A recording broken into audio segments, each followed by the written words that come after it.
우리 금요기도회 라이브에 오신 우리 성도 여러분들 주님의 이름으로 환영합니다. 자, 또 한 주가 또 이렇게 지나면서 또 이제 금요일이 왔고 토요일 주일 또 순식간에 또 월요일날 또 오겠죠. 또 지나면 또 이렇게 시간이 이렇게 빨리 지나가는 느낌들이 좀 있는 것 같다라는 생각이 듭니다. 어느새 이제 6월 말이 이제 또 다가오고 또 한 학기 이렇게 다 6개월이 또 반년이 딱 끝나는 시점인데요. 우리의 마음 가운데 끊임없이 매일매일 주님의 말씀을 붙잡고 하루하루 살아낼 수 있는 인생이 되셨으면 좋겠고, 또한 그 말씀대로 또한 우리가 기도할 때 주께서 주시는 그 응답들이 여러분들 삶 가운데 있기를 간절히 소망합니다. 자, 우리 이 시간에 서로를 위해서 좀 이렇게 인사했으면 좋겠는데요.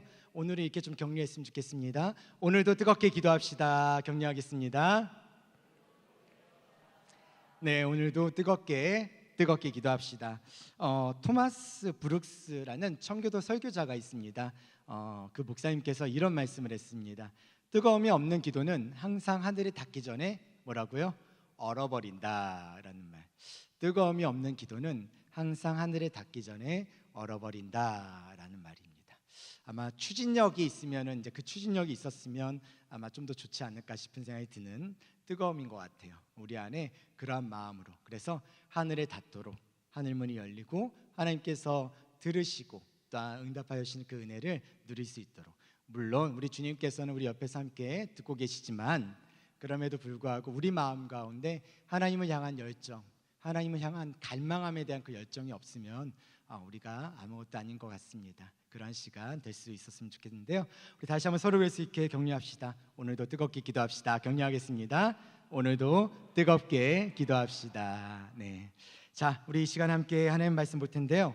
오늘은 역대하 16장 1절에서 10절의 말씀입니다.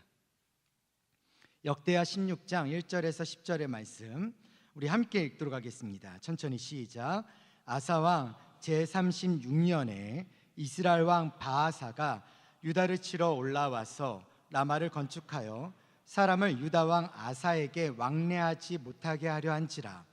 아사가 여호와의 전 곳간과 왕궁 곳간의 은금을 내어다가 다메섹에 사는 아람 왕 베나사덱에 보내며 이르되, 내 아버지와 당신의 아버지 사이에와 같이 나와 당신 사이에 약조하사 내가 당신에게 은금을 보내노니 와서 이스라엘 왕 바아사와 세운 약조를 깨트려 그가 나를 떠나게 하라 하매, 베나닷이 아사 왕의 말을 듣고 그의 군대 지휘관들을 보내어 이스라엘 성읍들을 치되 이 욘과 단과 아벨마임과 납달리의 모든 국고성을 쳤더니 바아사가 듣고 라마 건축하는 일을 포기하고 그 공사를 그친지라. 아사 왕이 온 유다 무리를 거느리고 바아사가 라마를 건축하던 돌과 제목을 운반하여다가 게바와 미스바를 건축하였더라. 그때 선견자 하나니가 유다 왕 아사에게 나와서 그에게 이르되, 왕이 아람 왕을 의지하고 왕의 하나님 여호와를 의지하지 아니하였으므로 아람 왕의 군대가 왕의 손에서 벗어났나이다. 구스 사람과 룹 사람의 군대가 크지 아니하며 말과 병거가 심히 많지 아니하더이까. 그러나 왕이 여호와를 의지하였으므로 여호와께서 왕의 손에 넘기셨나이다. 여호와의 눈은 온 땅을 두루 감찰하사 전심으로 자기에게 향하는 자들을 위하여 능력을 베푸시나니 이 일은 왕이 망령되이 행하였은즉 이후부터는 왕에게 전쟁이 있으리이다 하매, 아사가 노하여 선견자를 옥에 가두었으니 이는 그의 말에 크게 노하였음이며, 그때의 아사가 또 백성 중에서 몇 사람을 학대하였더라. 아멘. 오늘 하나님의 음성 듣기 22번째 시간으로 남유다의 세 번째 왕 아사거든요. 이 아사 왕에 대해서 좀 함께 나누고 우리가 좀 함께 기도하는 시간을 가지겠습니다. 시편 27편 4절의 말씀에 보면 이런 말씀이 있습니다. 내가 여호와께 바라는 한 가지 일, 그것을 구하리니 곧 내가 내 평생에 여호와의 집에 살면서 여호와의 아름다움을 바라보며 그의 성전에서 사모하는 그것이라. 아멘.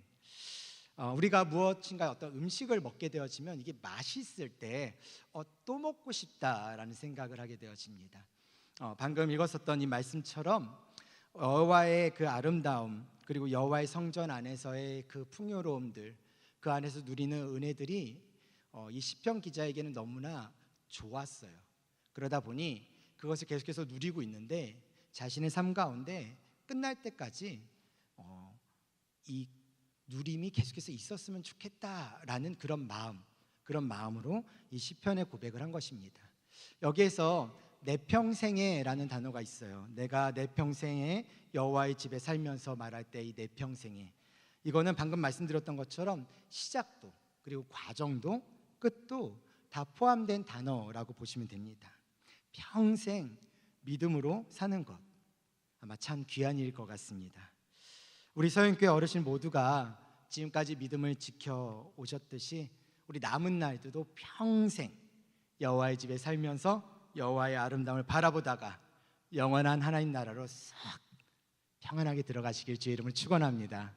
그리고 우리들도 그런 우리 신앙의 선배들을 따라서 평생 믿음 생활하며 주님을 바라보며 주님의 성전 안에 아름답게 그 아름다움을 사모하며 그것을 누리며 있다가 나중에 하나님 나라로 함께 또 싹 들어갈 수 있는 또 그런 은혜가 있길 주의 이름을 축원합니다.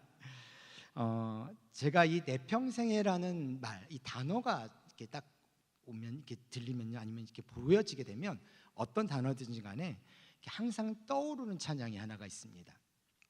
제가 고3 때였죠. 고3 때 처음 들었던 것 같아요. 고3 때 이제 대예배죠. 저희도 이제 주일날 1, 2부가 있는 것처럼 저도 이전에 이 예배 이제 모교회에서 예배를 드릴 때 대예배가 있었는데 그때 예배를 드릴 때마다 항상 이렇게 이 찬양을 그때 처음 불렀었던 것 같아요. 제가 존경하는 목사님 중에 한 분이 오카눔 목사님이십니다. 그때 그 어르신이 그때 설교하시면서 항상 이렇게 하셨어요. 죽을 때까지 자신은 신자로 제대로 살다가 죽었으면 좋겠다, 뭐 그런 말씀 자주 하시면서 이 찬양을 자주 부르셨었는데, 지금 이제 울산 대형교회 담임하시는 조은 목사님이 그때 찬양 목사님이셨거든요. 그때 그 조은 목사님하고 그리고 오카눔 목사님이 함께 이제 앞에서 이 찬양을 자주 이렇게 부르시고 인도를 하셨던 기억이 있습니다. 그때 그 느낌이 너무나 이렇게 와닿아요. 그래서 조은 목사님 아세요? 아시죠? 내 평생 사는 동, 이렇게 이런 식의 어떤 인도법을 사용하시는, 네, 되게 은혜로우세요. 제가 아는 찬양 인도자 중에서는 아마도 조은 목사님 거의 탑급이었지 않나. 정말 그 예배의 임재 가운데 이렇게 들어가게끔 하시는 참 좋으신 목사님이세요. 여하튼 조은 목사님의 그 찬양인데, 그 찬양이 어떤 찬양이냐면 방금 제가 불렀던 것처럼 내 평생 사는 동안 주 찬양하리, 여호와 하나님 내 주를 찬양하리. 자, 이제 설교 때는 찬양 안 하려고 생각하고 있었는데, 자, 여하튼 자, 주님을 묵상함이 즐겁도다. 내 영혼 주 안에서 참 기쁘리. 내 영혼아 주님을 송축하라. 내 영혼아 주님을 찬양하라. 내 영혼아 주님을 송축하라. 내 영혼아 주님을 찬양하라. 이게 몇십 년이 지나도요, 이게 내 평생이라는 단어가 딱 떠오르면 그때 오카노 목사님이 불렀던, 근데 오카노 목사님 노래 찬양을 그렇게 잘하시는 분은 아니셨어요. 그래서 이게 약간 뭔가 이렇게, 근데 뭔가 거기서 나오는 어떤 영권이 있으니 그 찬양을 잘하지 않으시지만 그렇게 부르시는 거기. 근데 거기에다가 조은 목사님이 이렇게 얹으시는 그 느낌. 근데 그때 그 장면이 계속해서 이렇게 어른거려요. 그러면서 그런 찬양의 모습들을 바라보면서 이 내 평생의 이 찬양이라는 것 자체가 참 많이 와닿는 것 같다라는 생각이 듭니다. 오늘 아사왕에 대한 이 이야기를 또 말씀을 묵상하면서 이 찬양이 계속 떠올랐어요. 정말 시작부터 과정에서 끝까지 쭉 정말 주님을 찬양하다가 가야 되는데, 끝까지 그렇게 가야 되는데, 이 아사왕은 참 그 끝이 좀 좋지 않았던 상황이었기 때문에 참 우리의 삶에서는 그런 끝까지 갈 수 있는 인생과 삶의 모습이 있었으면 좋겠고, 우리 서연의 가족들에게도 그런 모습들이 좀 있었으면 좋겠다라는 생각이 또 들었었습니다. 그러면서 또 그런 생각도 잠시 해봤어요. 우리 서연의 가족들 중에 우리 중고등부 아이들, 청소년 아이들이 제가 그때 받았던 그 인상처럼 그냥 같이 예배드리고 같이 찬양하는 그 순간 안에서 정말 나중에 몇십 년 후에 양영수 목사님을 생각하면서 그때 그 장면을 생각할 수 있는 그런 영권이 좀 있었으면 좋겠다라는 생각도 좀 해봤고, 네, 그래서 이면태 목사님하고 좀 같이 끌어들여서 우리 같이 좀 더 열심히 노력해야 되지 않을까라는 생각도 해봤습니다. 자, 여하튼 간에 성경 인물들 중에서 믿음의 사람들이라고 여겨질 수 있는 사람들이 참 많지요. 하지만 그들만 성경에 기록된 것이 아니라 그렇지 않은 사람들도 많이 기록되어져 있습니다. 요아스도 그렇고요, 아사도 그렇고, 성경의 인물들을 보면 시작과 끝이 쭉 좋은 사람들이 그리 없는 것들을 우리는 대부분 많이 찾게 됩니다. 이처럼 우리의 믿음을 끝까지 지키는 것이 쉽지는 않다라는 거죠. 자, 그렇게 보면 우리의 삶에도 어느 때는 내가 뜨겁고 열정적이어서 하나님 앞에 신실했는데 어느 순간 그 믿음과 신실함을 잃어버린 우리의 모습을 보게 됩니다. 저도 그래요.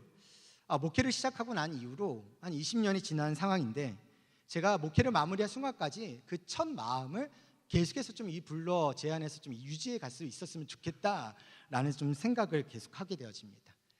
서영교회 와서 이제 담임 목사로 시작하고 목회를 하고 있는데, 저희 사역의 마무리가 되어질 때까지 쭉 그 초심이, 그리고 그 첫 마음이, 그리고 하나님을 향한 마음이 쭉 이어졌으면 좋겠다. 내 모든 신앙의 근거와 하나님을 향한 그 의지를, 하나님을 의지하는 그 마음들이 내 실력이나 나의 어떠함이 아니라 하나님의 의지고 하나님을 바라보는 것으로 끝까지 그 인생이 끝났으면 좋겠다라는 그런 마음이 좀 많이 드는 시점입니다. 그렇게 제 자신을 계속해서 좀 저도 불러일으키고 있는 부분이거든요. 이렇게 얘기하면 또 누군가는 목사님 이렇게 많이 변했어요 라고 이야기하실 것 같은데, 물론 반년 정도밖에 안 됐기 때문에 뭐 제가 얼마큼 변했겠습니까? 아직까지 저를 보시면서 나날이 새롭죠, 그렇죠? 새로우신데, 저희 아내 같은 경우는 이제 저한테 항상 이제 뭐라 합니다. 당신 몇 개월 전에 좀 다른 것 같아 하면서, 요새 좀 초심을 잃은 것 같다 이렇게 하면서, 뭔가 목숨을 안 거는 느낌이야 이러면서, 그러면서 또 하는 말이 끝에는 건강 관리 꼭 해야 돼. 목숨을 걸면서 건강 관리를 어떻게 할 수 있을까요? 그렇죠? 네, 그럼에도 불구하고 항상 저에게 이제 그렇게 피드백을 해주고 있습니다. 여하튼간에 정말 중요한 우리 인생에, 아니면 우리 신앙의, 우리 믿음의 숙제가 무엇이냐면, 그건 믿음의 순수성을 우리가 잃어버리지 않아야 된다라는 것입니다. 자, 그럼 오늘 본문에서 중요한 질문이 만들어질 것 같은데요. 자, 아사는 왜 믿음의 순수성을 잃어버렸는가입니다. 자, 이 질문을 하기 위해서 우리는 하나를 좀 짚고 가야 돼요. 무슨 말이냐면, 아사에게 있는 믿음의 순수성은 무엇이었냐를 먼저 알아야 되겠죠. 그리고 나서 그게 왜 변질되어졌는지를 봐야 되겠죠. 자, 아사는 남유다의 세 번째 왕입니다. 북이스라엘과 남유다는요, 솔로몬 때부터 우상 숭배를 시작했어요. 그러다 보니까 이제 르호보암이 솔로몬 이후에 이스라엘을 다스리게 되어졌을 때, 또 르호보암 또 7위를 또 잘못했죠. 그러다 보니까 우상 숭배로 인해 르호보암의 정치를 또 잘못함으로 인해서 북이스라엘과 남유다로 갈라지게 됩니다. 북이스라엘도 그렇고요, 남유다도 그렇고요, 선왕들로부터 이어오는 이 우상 숭배로 인해 믿음의 순수성을 잃어버린 문제들을 계속해서 가지고 있었습니다. 남유다의 세 번째 왕 아사는 종교 개혁을 이룬 사람이고요, 그는 구스에서 100만 대군이 쳐들어왔을 때도 하나님의 도우심으로 승리할 수 있었습니다. 성경은 그가 치리하던 남유다가 35년 동안 평화를 누렸다라고 기록하고 있어요. 이것은 아사가 능력이 있어서가 아닙니다. 역대하 14장 2절에 보면, 아사가 그의 하나님 여호와 보시기에 선과 정의를 행하며 라고 되어져 있어요. 아사가 믿음 안에서 올바로 설 수 있었을 때 하나님은 35년 동안 그 나라를 지켜주셨던 것입니다. 자, 그렇다면 아사의 믿음의 순수성은 무엇이었을까? 아사의 믿음의 순수성 첫 번째는요, 하나님을 찾아 구하는 순전함이 아사에게는 있었습니다. 역대하 14장 3절에서 5절을 보면, 이방 제단과 산당을 없애고 주상을 깨트리며 아세라상을 찍고 유다 사람에게 명하여 그 조상들의 하나님 여호와를 찾게 하며 그의 율법과 명령을 행하고, 또 유다 모든 성읍에서 산당과 태양상을 없애매 나라가 그 앞에서 평안함을 누리니라 라고 기록하고 있습니다. 아사는 자신과 백성들이 선조들의 순전하고 신실한 신앙에서 멀어져 있음을 깨닫고 있었어요. 그렇기 때문에 왕으로서 주어진 이 권한을 적극 이용해가지고 본문에 나온 대로 이런 이제 산당을 또한 제단들을 다 주상들을 깨뜨리고 없애고 찍어냄으로 인해서 척결하고 회복시켜가는 과정을 통해 하나님만 의지하고 하나님만 사랑하고 하나님 뜻만을 행하려고 했습니다. 그처럼 믿음의 순수성을 지키기 위해서는 하나님을 향한 순전하고 정결한 마음이 필요하다는 것입니다. 두 주인을 섬기지 않겠다는 결단과 하나님만 의지하겠다는 결단한 믿음이 필요하다는 거죠. 그리고 그동안 인간적인 방식으로 살려 했었던 헛된 노력을 포기해야 합니다. 돈을 의지하거나 사람을 의지하고 자신의 어리석은 지혜를 의지하려고 했었던 모든 수고를 중단해야 합니다. 그래야 그때 내 삶에서 혼돈이 거쳐가고 생명의 빛을 발견할 수 있게 될 것입니다. 그런 아사에게 있어서의 또 다른 믿음의 순수성은 무엇이었냐면 일상에서 이루어지는 성실한 삶의 모습이었습니다. 이게 무슨 말이냐면요, 아사는 일상을 성실하게 살아가면서 다가오는 미래를 계속해서 준비해 갔습니다.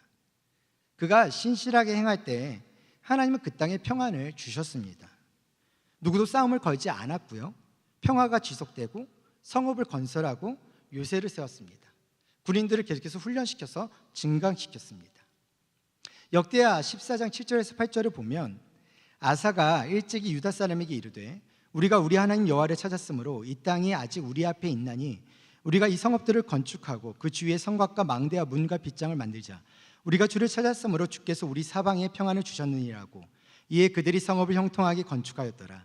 아사의 군대는 유다 중에서 큰 방패와 창을 잡는 자가 30만 명이요 베냐민 중에서는 작은 방패를 잡으며 활을 당기는 자가 28만 명이라. 그들은 다 큰 용사였더라. 그는 평화가 지속되는 그 과정 속에서 더 철저히 준비하였고 또한 나태해지려는 마음을 다잡았습니다. 아사는 하나님만을 의지한다고 소홀히 하지도 않았고요, 믿음을 핑계로 그 준비를 게을리하지도 않았습니다. 이처럼 믿음을 방패 삼아서 우리 자신의 책임을 회피하거나 감추려 하지 않았고, 믿음은 인내와 아픔과 수고를 거쳐 일궈내는 삶의 결과물이라는 것을 기억하고 즉흥적인 믿음이 아닌 일상에서 성실히 살아가는 그 꾸준함을 기르도록 했었다라는 것이죠. 그것이 바로 아사가 가지고 있었던 두 번째 성실함에서 나타날 수 있는 믿음의 순수성입니다. 세 번째 믿음의 순수성은 위기 속에서 하나님을 의지했다는 겁니다. 아사는 위기가 찾아왔을 때 흔들리지 않고 하나님만 의지했습니다. 구스 사람 세라가 유다를 치려고 100만 대군의 병거 300대를 이끌고 쳐들어왔어요. 아사는 그를 이제 맞서기 위해서 마레사의 스바다 골짜기에 진을 치고 준비했죠. 전열을 갖춘 아사가 전투에 앞서서 이제 하나님께 간절히 부르짖으면서 도움을 구하는 말이 역대하 14장 11절에 고백하고 있는데요, 아사가 그의 하나님 여호와께 부르짖어 이르되 여호와여, 힘이 강한 자와 약한 자 사이에는 주밖에 도와줄 이가 없사오니 우리 하나님 여호와여, 우리를 도우소서. 우리가 주를 의지하오며 주의 이름을 의탁하옵고 이 많은 무리를 치러 왔나이다. 여호와여, 주는 우리 하나님이시오니 원하건대 사람이 주를 이기지 못하게 하옵소서 하였더니, 이 말을 요약하자면 이 싸움이 약자를 위하시는 하나님의 명예를 건 싸움이고 이기고 지는 것이 군사의 많고 적음에 달려있지 않음을 고백한 것입니다. 자, 그러자 하나님이 이 전투에서 이기게 하셨습니다. 이처럼 평소 하나님을 찾아 구하는 신실함, 그리고 일상의 성실한 그런 삶 속에서도 위기는 원래 다양한 방식으로 우리에게 다가올 수 있다는 겁니다. 그랬을 때 우리의 믿음을 흔들어 놓을 때가 분명하게 있다는 거죠. 삶의 불투명함들이, 삶의 막막함들이 우리로 하여금 두려움에 갇히게도 합니다. 그러나 흔들리면 흔들리지 않는 걸 붙잡고 있으면 되는 겁니다.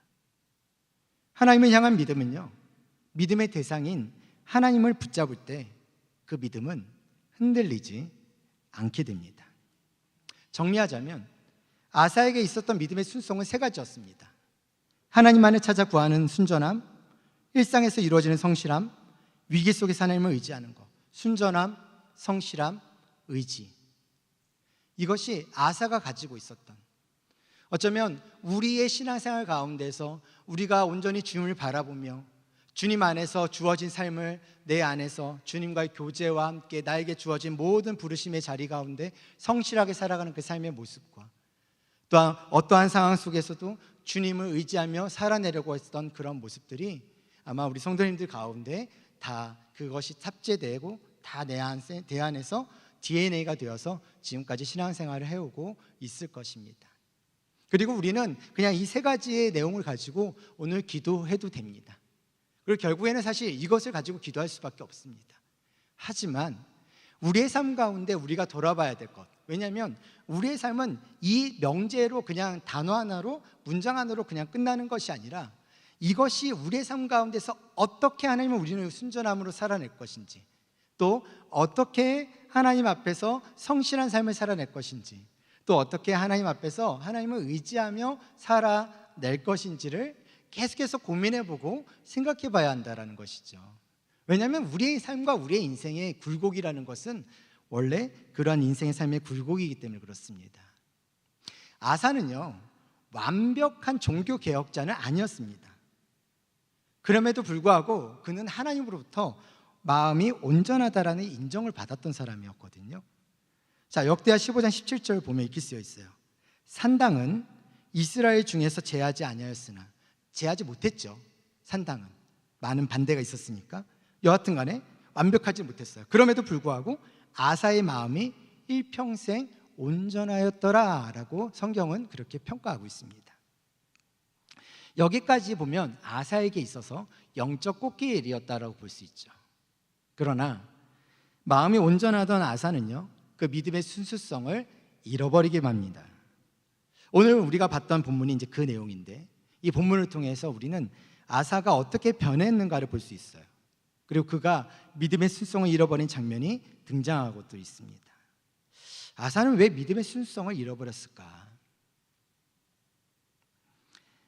그가 믿음의 순수성을 잃어버렸던 첫 번째 이유가 무엇인지 아십니까? 아까 믿음의 순수성 세 번째가 뭔지 아셨어요?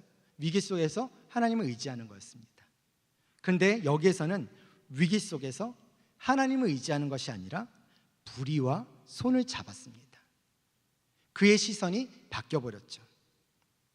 아사왕 제36년에 이스라엘 왕 바하사가 유다를 치러 올라와서 라마를 건축하여 사람을 유다왕 아사에게 왕래하지 못하게 하려 한지라. 아사가 여호와의 전 곳간과 왕국 곳간의 은금을 내어다가 다메섹에 사는 아람왕 베나닷에게 보내며 이르되 라고 기록하고 있습니다. 그리고 우리가 읽었었던 것처럼 그 뒤에 이제 이 아사가 결국에는 어떤 방식으로 이 사건, 이 상황들, 이 위기를 넘기게 되어졌는지를 볼 수가 있죠.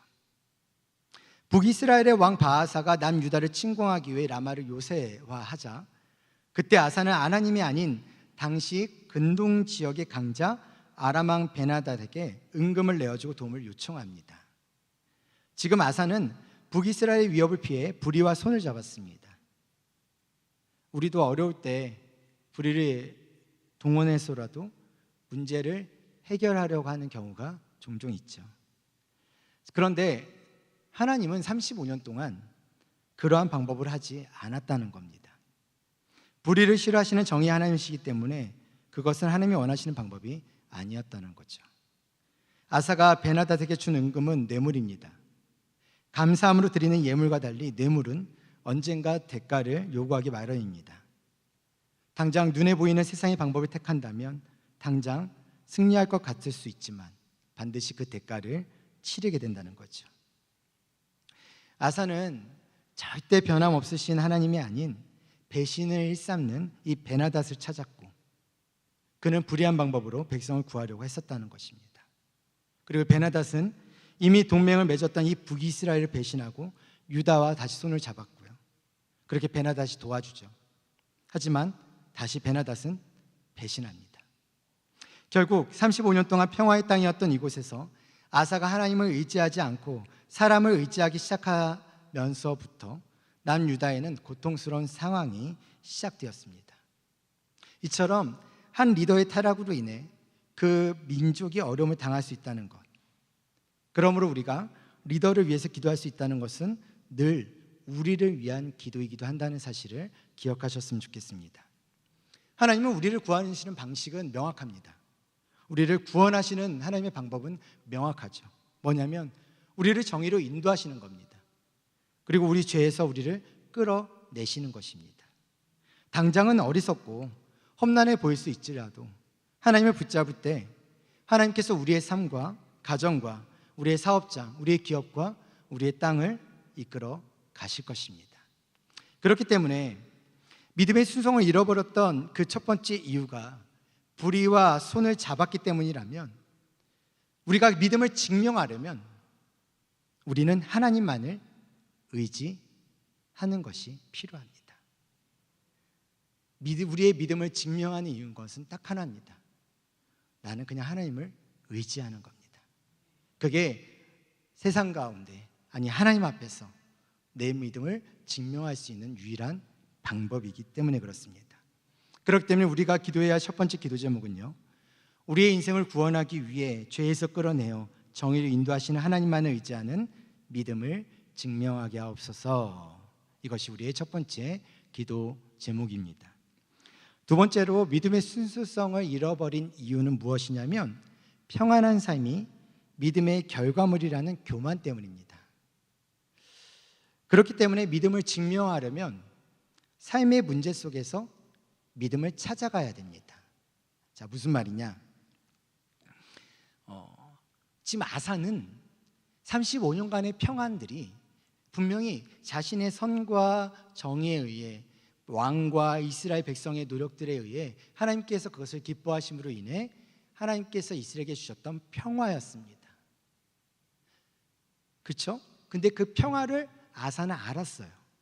근데 그렇게 주어진 그 평화가 35년이 쭉 지나가는 과정 속에서 이 평화는 내가 하나님을 향한 믿음의 결과물로 생각하는 순간 우리는 교만해지기 시작할 수밖에 없습니다. 무엇인가 내가 열심히 기도했기 때문에 얻어지는 그것이 내 것이 되어졌다라는 것에 대한 순간, 그것은 교만입니다. 내가 주님을 향한 믿음으로 나타났던 그 결과물에 대한 순간, 우리는 그것이 우리 안에서 교만의 원인으로 다가올 수 있다는 것이죠. 믿음은 평안할 때가 아닌 문제 가운데서 증명됩니다. 다시 말해서 내 믿음이 어떠냐에 대한 상황들은, 내 믿음의 상황들이 평탄하고 형통하고 평안할 때 그런 상황들을 내가 만들어낸 내 믿음, 내 하나님을 향한 그 열심이 나를 증명해 주는 것이 아니라 무너지고 쓰러지고 빼앗기고 없어지고 부딪히고 상처나고 아파하고 힘들어하고 어려워하는 그 순간, 나에게 부딪히는 그 순간에 하나님을 향한 마음과 하나님을 찾는 그 모습들이 바로 믿음을 증명하는 방법입니다. 오늘 우리의 믿음이 어떠한지는 우리 삶의 문제를 만났을 때 증명됩니다. 모든 순간에 믿음이 다 필요할까요? 아니요. 하나님께서 주시는 일반 계시 안에서 우리는 그것을 순종하며 살아내면 됩니다. 그런데 중요한 건 뭐냐면 믿음이 필요한 명확한 순간들이 분명하게 그 순간순간마다 있습니다. 그런데 그 순간에, 그리고 우리는 그것을 우리의 문제를 통해서 만났다는 경우가 너무나 많다는 거죠. 그랬을 때 우리의 믿음이 그때 제대로 발동할 수 있게 되어집니다. 우리는 평안할 때 내 믿음이 잘났다고, 그래서 그렇다고 생각하게 되어지는 거죠. 그게 아사의 모습이었습니다. 그래서 하나님과 이렇게 얘기하는 거예요. 16장 9절에서 여호와의 눈이 온 땅을 두루 감찰하사 전심으로 자기에게 향하는 자들을 위하여 능력을 베푸시나니. 이거 누가 하는 겁니까? 하나님이 하는 겁니다. 내가 구하는 하나님이 아니라 하나님이 하시는 겁니다. 내가 요청하는 하나님이 아니라 하나님이 일하시는 겁니다. 그게 하나님의 능력입니다. 그런데 그 능력을 오해하게 되어졌을 땐 내가 그런 하나님께 구했으니 하나님이 지금 나와 함께하고 있고, 그렇기 때문에 지금 나는 이렇다라고 이야기할 수 있는 거죠. 마치 어떤 거랑 똑같냐면요, 순수성을 잃어버리지 않는 상태의 모습은 귀엽습니다. 그나마 이런 거랑 똑같죠. 애기들끼리 싸웁니다. 싸우다가 아빠 데리고 옵니다. 아빠 데리고 와서 아빠 뒤에 딱 서 있고, 야 어쩔래? 이 모습은 귀엽죠. 근데 다 컸습니다. 우리의 신앙, 우리의 모습이 다 컸습니다. 제가 저희 아버지 데리고 가가지고 뒤에 딱 세워놓고 야 어쩔래? 이러면 귀엽습니까? 신앙이 귀여울 때가 있습니다. 근데 성장하면 성장할수록 귀여워져야죠. 귀여우면 안 됩니다. 이제는 바라야 되고 성장한 모습으로, 성숙한 모습으로 드러나야 되는 것들이 맞겠죠. 그런 순수함, 귀여운 순수함 아는 아이들한테는 교만함이라는 단어가 스키치 들어가지 않습니다. 그러나 우리의 삶에는 교만함이 순식간에 치고 들어오는 경우가 많습니다. 그렇기 때문에 아까 16장 9절 다시 읽었었던 것처럼 여호와의 눈이 온 땅을 두루 감찰하사 전심으로 자기에게 향하는 자들을 위하여 능력을 베푸시나니, 우리가 이 말씀을 믿고 있었다면 내가 평안한 이유는 하나님 때문임을 명확히 알 수 있어요. 그러니 지금 우리 인생의 문제를 만난 사람이 있다면 여러분의 믿음이 어떤지를 증명할 수 있는 기회가 될 것입니다. 기회가 되는 겁니다. 문제를 문제로 보지 마시고 문제를 기회로 보는 것이 바로 이 시각입니다. 만약에 문제를 문제로 보기 시작한다, 문제를 절망으로 보기 시작한다, 그러면 그것은 나는 여전히 내가 원하는 하나님을, 요구하고 하나님을, 그리고 하나님께서 주셨던 그 은혜를 나는 교만함으로 누리고 있었다라는 것으로 생각해 보시면 좋을 것 같습니다. 그것이 지금 이 아사에게서 보여졌던 모습이기도 합니다. 그렇다면 평안할 때 가져야 될 영적 성실함은 없을까? 그 평안할 때는 가만히 있다가 딱 문제가 생기면 이제 믿음을 딱 발동하고 막 그래야 되는가? 아니겠죠. 평안할 때 가져야 될 가장 중요한 성실함은 무엇이냐면 하나님의 인도를 항상 구하는 겁니다. 자, 우리는 기도할 때 흔히 하나님의 도우심을 구합니다. 그러나 문제가 터진 뒤에 하나님의 도우심을 구한다면 하나님을 그저 헬퍼로 아는 신앙입니다. 하나님은 우리들에게 헬퍼일까요? 아니면 인도자일까요? 문제 가운데서 나를 도우시는 하나님에게 도와주세요라는 신앙에 머물고 있는 겁니까? 아니면 문제가 터지기 전에 하나님 저를 인도해 주십시오, 그 인도한 가운데 내가 있기를 원합니다, 그 속에 살아갈 수 있기를 원합니다, 따라갈 수 있기를 원합니다, 그렇게 우리는 고백하고 있습니까? 물론 하나님은 우리의 헬퍼도 되시고요, 그리고 인도자도 되십니다. 근데 한번 잘 생각해 보세요. 항상 헬퍼이신 하나님만을 경험한다면 우리들의 신앙이 공고해지지 않을까요? 그냥 내가 뭔가 지나면 그거 메꿔주는 사람, 뭔가 지나면 메꿔주는 사람, 그런 하나님이 나에게 어떤 모습으로 다가오게 될까요? 여러분들이 자라왔던 삶의 모습 안에서, 아니면 여러분들이 지금 살아가고 있는 삶의 모습 안에서 여러 부모님들 한번 생각해 보시기 바랍니다. 내가 꼭 뭐 사고 치면 뒤에서 다 메꿔주는 부모님이 계십니다. 내가 또 뭐 어떤 일이 벌리면 또 뒤에서 메꿔주는 부모님이 계십니다. 그러면 그 자녀가 항상 고마워할까요? 왜 고마워하지 않을까요? 고마워하지 않습니다. 익숙해져 갑니다. 그리고 나중에는 요구하죠. 왜 헬퍼를 안 하냐고. 그게 인간이 가지고 있는 죄의 본성입니다. 감사해야 하지 않습니다. 우리의 신앙도 동일합니다. 언제나 하나님을 나의 헬퍼로 생각하고 내가 사고치면 그 사고친 것에 대해 하나님께서 채워주시고 메꿔주시고 해결해 주시는 방식으로 가면 우리는 여전히 어느 순간에 또다시 하나님께 요구합니다. 또 하나님께서 해주셨으면 좋지 않을까, 하나님께서 이렇게 해주셨으면 좋겠는데 라고 생각해버리죠. 그렇게 살아가는 삶의 방식은요, 하나님에 대한 그 스펙타클함, 그 믿음이 갖고 있는 풍요로움을 제대로 누릴 수가 없습니다. 그런데 하나님이 나의 인도자라면 하나님께서 내 앞서 길을 인도해 주십시오. 지금 비록 내가 아무것도 아니지만 이 상황 속에서 하나님께서 나의 발걸음을, 나의 삶을 이끌어 주십시오. 그런 모습 속에서 우리는 무엇을 경험하냐면 내 치닥거리를 내 뒤에서 하고 있는 내 뒤통수에 계시는 하나님이 아니라 내 앞에서 나와 함께하고 계시는 하나님, 나를 끌어주시는 하나님, 나를 인도해 주시는 하나님, 내 길에 서서 내 길을 열어주시는 하나님, 그 하나님을 우리는 경험할 수 있게 된다는 겁니다. 그것은 공부하면서 넘어갈 수 있는 우리 신앙의 풍요로움이다라는 거죠. 그러면 우리의 삶이 훨씬 더 지혜로운 신앙생활을 할 수 있을 것 같다는 생각이 들거든요.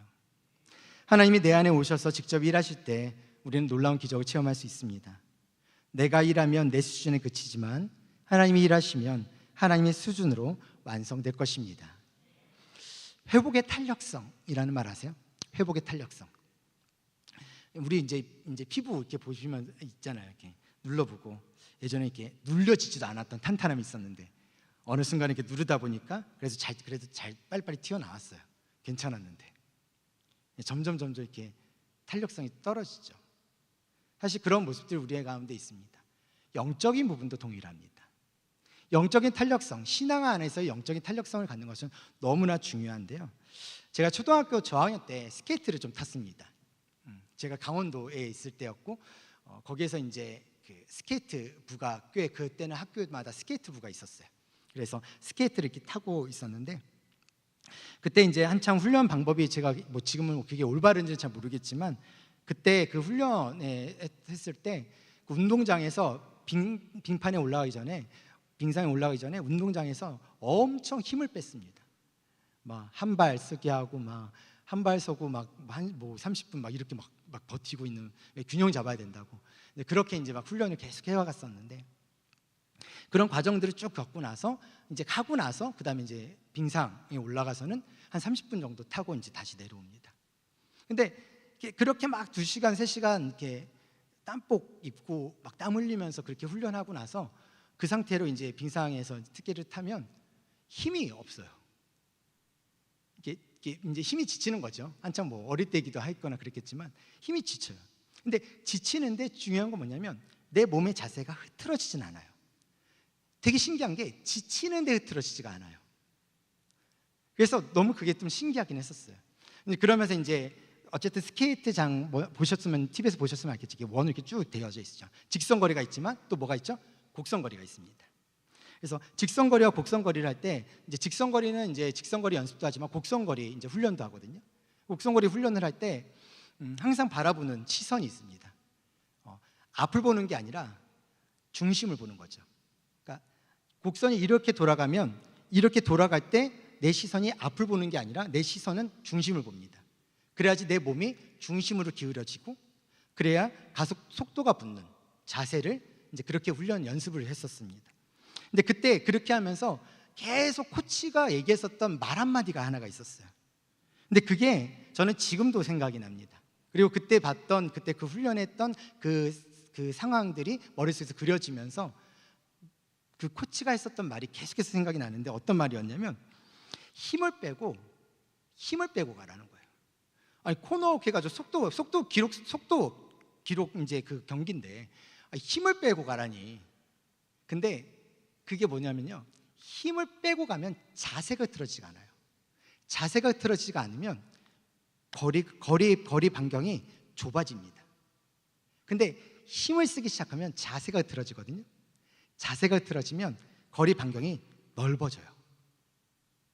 신기하게도 힘을 뺄 때는 안쪽으로 붙는데 힘을 낼 때는 오히려 바깥쪽으로 벗어나는 경우의 경험들을 많이 했었습니다. 목회를 하고 있는 지금에 제가 이 말을 좀 저에게 이 신앙의 고백으로 좀 들려지는 것 같았어요. 무슨 말이냐면 하나님 앞에서 힘 빼라는 거죠. 하나님이 너를 끌어당기면 하나님 앞에서 힘 빼고 있으라는 거예요. 끌어당기면 그 끌어당기는 원심력으로 가라는 거예요. 그게 바로 너가 갈 수 있는 방식이고 너가 할 수 있는 최선의 방법이다라는 것입니다. 우리가 살아내야 될 삶의 방식은 이러한 방식입니다. 하나님 앞에서 내가 갖고 있는 어떤 모습과 내 평안함 속에서 그 모든 것들이 내 믿음의 결과물이라고 생각하는 삶의 방식이 아니라 내 삶의 모든 문제 속에서 내가 믿음을 찾아내는 것, 그것은 그 안에서 나를 계속해서 끌어당기고 계시는 그 문제 안에서 끌어당기고 계시는 그 하나님을 내가 의지하고 내 힘을 빼고 하나님이 하셨다라는 것에 대한, 하나님이 인도하신다라는 것에 대한 그 믿음을 가지고 살아내는 방식, 그것이 바로 다시 한번 믿음의 순성을 유지할 수 있는 방법이다라는 것입니다.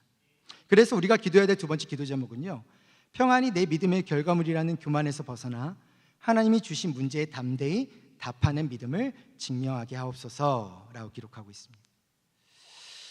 세 번째로 믿음의 순성을 잃어버린 이유는요, 실수를 인정하고 돌이키지 않았기 때문입니다. 그러면 이제 믿음을 증명할 수 있는 뭘까요?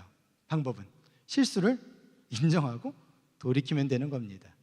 너무나 간단한 방법이지만 사실 우리는 그렇게 살아가고 있지 않죠. 역대하 16장 7절에 보면 이렇게 쓰여 있습니다. 그때 선견자 하나니가 유다 왕 아사에게 나와서 그에게 이르되 왕이 아람 왕을 의지하고 왕의 하나님 여호와를 의지하지 아니었으므로 아람 왕의 군대가 왕의 손에서 벗어났나이다. 역대하 16장 10절, 아사가 노하여 선견자를 옥에 가두었으니 이는 그의 말에 크게 노하였음이요 라고 기록하고 있어요. 선지자 하나니가 아사에게 가서 너의 행위가 잘못되었다고 말했을 때 이 믿음의 순성을 잃어버렸던 아사는 하나님의 말을 듣고 오히려 기분이 좋지 않습니다. 성경 속 위대한 인물들은 잘못을 지적당했을 때 회개하고 돌이키는 사람들은 언제나 좋은 평가를 받았습니다. 그러나 아사는 도리어 화를 냈고요, 하나님을 옥에 가두었습니다. 하나님이 주신 돌이킬 기회를 잡지 못했다는 거죠. 만약 아사가 믿음의 순수성을 회개하고 돌이켰다면 어쩌면 새로운 가능성이 열릴 수 있지 않았을까라는 생각을 해봅니다. 지혜로운 사람은 실수하지 않는 사람이 아닙니다. 우리 중에 실수하지 않을 사람이 얼마나 있을까요? 저는 아무도 없을 거라고 생각합니다. 정말 지혜로운 사람은 실수하지 않는 사람이 아니라 실수를 인정하고 안 하면 되는 사람입니다. 돌이키면 되는 것이 지혜로움입니다. 누구나 실수할 수 있습니다. 그러나 실수와 잘못을 인정하지 않을 때 그때부터 비극이 시작되는 거죠. 회개하지 않고 화를 내었던 이 아사에게 하나님은 질병을 허락하십니다. 그때 아사는 하나님이 아닌 의원을 찾음으로 결국 영적인 문제를 해결하지 못한 채 그는 죽음을 맞이하게 됩니다. 역대하 16장 12절에 보면은요, 아사가 왕이 된 지 39년에 그의 발이 병들어 매우 위독하였으나 병이 있을 때 그가 여호와께 구하지 아니하고 의원들에게 구하였더라. 여기서 이 역대기 기자의 평가는 뭔지 아십니까? 아쉽다는 거예요. 그때 아사가 하나님의 질병을 내리셨을 때, 아니 그 전에 하나님과 이야기를 했을 때 돌이켰다면, 그래 하나님과 이야기했을 때 그래 기분 나빠했어, 화를 냈어, 그렇게 지나갔다면, 근데 질병이 걸렸다면 하나님께 회개하고 하나님께 구하면 좋았을 텐데 아사는 그 순간에 하나님을 찾지 않고 의원들을 찾았습니다. 아사의 문제는 하나님이 그에게 질병이라는 기회를 허락하셨지만 마지막 기회를 놓쳐버렸다는 것이 아쉬운 점입니다. 하나님은 우리를 돌이키기를 간절히 원하시는 분이십니다. 선지자를 보내고 또 보내어서 끝까지 돌이키기를 원하시는 사랑의 하나님이십니다. 우리가 돌이키고 하나님 앞에 올바로 행할 때 하나님께서는 기뻐하십니다. 인생의 성패는 우리가 누구를 붙잡느냐에 있습니다. 잡을 것을 잡으십시오. 잘못 잡았다면 놓고 다시 잡으면 됩니다. 잘못하고 있다면 다시 시작하시면 되는 겁니다. 바로 그 자리에서. 여기서 우리가 기도해야 될 세 번째 기도 제목은요, 수많은 인생의 실수 앞에서 수없이 회개하고 돌이키기를 기회를 주신 하나님의 사랑을 붙잡는 믿음을 증명하게 하옵소서입니다. 말씀을 맺습니다. 지금 이 순간 믿음의 순성을 잃어버리고 인생의 광야를 지나는 사람들에게 오늘 이 말씀은 분명한 메시지가 될 거라고 생각합니다. 지금 기회가 주어진 겁니다. 하나님께 돌아올 수 있는 기회, 내가 회개할 수 있는 기회, 믿음을 회복할 수 있는 기회, 그리고 그 기회가 주어진 것이죠. 지금 우리 가운데 하나님께서 이런 기회를 주시고 있다면 우리는 그 기회를 잃어버리지 않아야 할 것입니다. 회개함 속에서 돌이킬 줄 아는 것도 신앙의 걸음걸임을 기억하시고 매일 매 순간 하나님의 인도하심을 구하며 언제나 나를 기다리시고 나를 바라보시는 하나님 앞에서 그렇게 살아낼 수 있는 우리 서연의 가족들 되시기를 주의 이름으로 축원합니다. 우리 세 가지 기도 제목 다시 한번 읽도록 하겠습니다. 첫 번째, 시작. 우리 인생을 구원하기 위해 죄에서 끌어내어 정의를 인도하시는 하나님만을 의지하는 믿음을 증명하게 하옵소서. 아멘. 평안이 내 믿음의 결과물이라는 교만에서 벗어나 하나님이 주신 문제에 담대히 대면하는 믿음을 증명하게 하옵소서. 아멘. 세 번째, 수많은 인생의 실수 앞에서 수없이 회개하고 돌이킬 기회를 주신 하나님을 붙잡는 믿음을 증명하게 하옵소서. 아멘. 자, 오늘 하나님의 음성 듣기 22번째 썸네일, 같이 좀 읽었으면 좋겠는데요. 자, 제가 먼저 읽겠습니다. 서연아, 오늘 너에게 말하고 싶은 건 너의 평생의 믿음의 순수성을 잃지 않길 바란다. 자, 우리 여러분 옆에 있는 분들하고 이렇게 좀 격려했으면 좋겠습니다. 순수한 믿음의 주인공이 됩시다. 격려하겠습니다. 순수한 믿음의 주인공이 됩시다. 끝까지 가셔서 하나님 나라에서 함께 볼 수 있기를 간절히 소망합니다. 우리